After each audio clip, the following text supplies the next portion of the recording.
May posibleng offer ang Meralco Bolts para sa Blackwater Bossing na kung saan si Cedric Barefield ay makukuha ng Meralco Bolts kapalit ni CJ Cancino para sa next conference. Kailangan ng Meralco ng instant scoring off the bench. Si Cedric Barefield kaya mag-isa gumawa ng 15 to 20 points. Si CJ Cancino role player lang sa kanila, 15 to 18 minutes lang ang average. Ang Blackwater Bossing ay kailangan nila ng hustle, defense, at culture guy.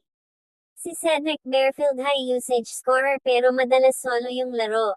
Si CJ Cancino swak sa system ng Blackwater na gusto ng defense at transition. Parehong local sila, kaya 1-for-1 swap pwede. Walang import slot na maaapektuhan. Si CJ Cancino mas mura at bata pa, 26 years old. Si Cedric Barefield mas mahal kasi import level ang talent pero local status.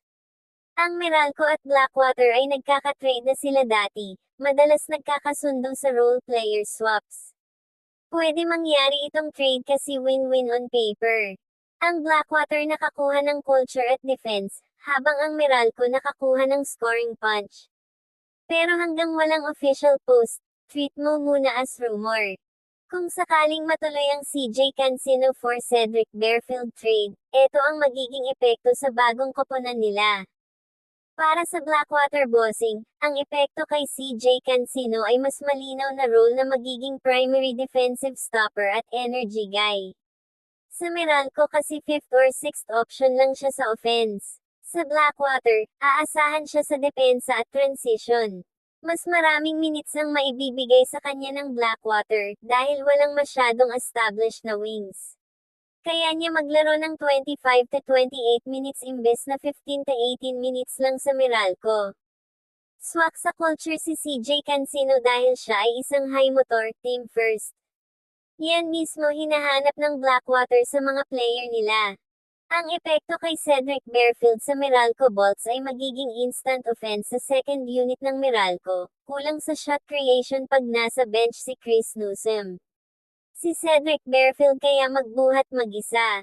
Lalaki ang spacing nila dahil may 35 to 38% sa 3-point line na shooter si Cedric Barefield.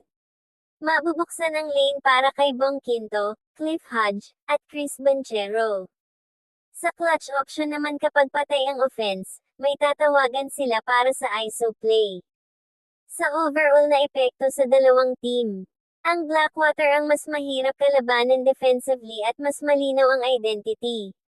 Pero bababa ang scoring ceiling. Habang ang Meralco naman ay tataas ang scoring ceiling, pero may risk sa depensa at chemistry. Sa madaling salita, ang Blackwater nag-upgrade sa effort at defense, ang Meralco naman ay nag-upgrade sa scoring pero may trade-off.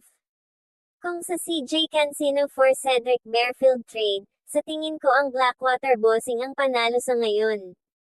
Pero depende pa rin kung paano gagamitin si Cedric Barefield sa Meralco. Eto kung bakit ang Blackwater Bossing ang panalo sa fit at roll, dahil swak na swak si CJ Cancino sa system ng Blackwater at ni Coach Patrick Aquino. High motor, team first, defensive-minded. Yan mismo ang kulang ng Blackwater nung nakaraang conference. Malaking upgrade sa culture at depensa, si CJ Cancino yung tipo ng player na magsiset ng tone sa practice at game. Hindi reklamador, gagawin lahat. Mas maraming minutes at impact at starter role agad. Bata pa at pwede maging core ng team for 3 to 4 years. Aabangan talaga ito ng mga fans at ng PBA mismo. Dahil malaki ang pangalan ng dalawang player na ito. Si CJ Cancino ay ex-UP star, fan favorite dahil sa hustle at underdog story niya. Kahit role player, may solid following siya lalo na sa UAAP crowd na sumusubaybay sa PBA. At si Cedric Barefield na dating import level guard na may local status. Kilala sa pagiging scoring machine. Kahit polarizing, palaging may usapan kapag naglalaro siya. Kapag dalawang kilalang pangalan ang involved, automatic na may buzz. Ang Meralco at Blackwater parehong relevant ngayon.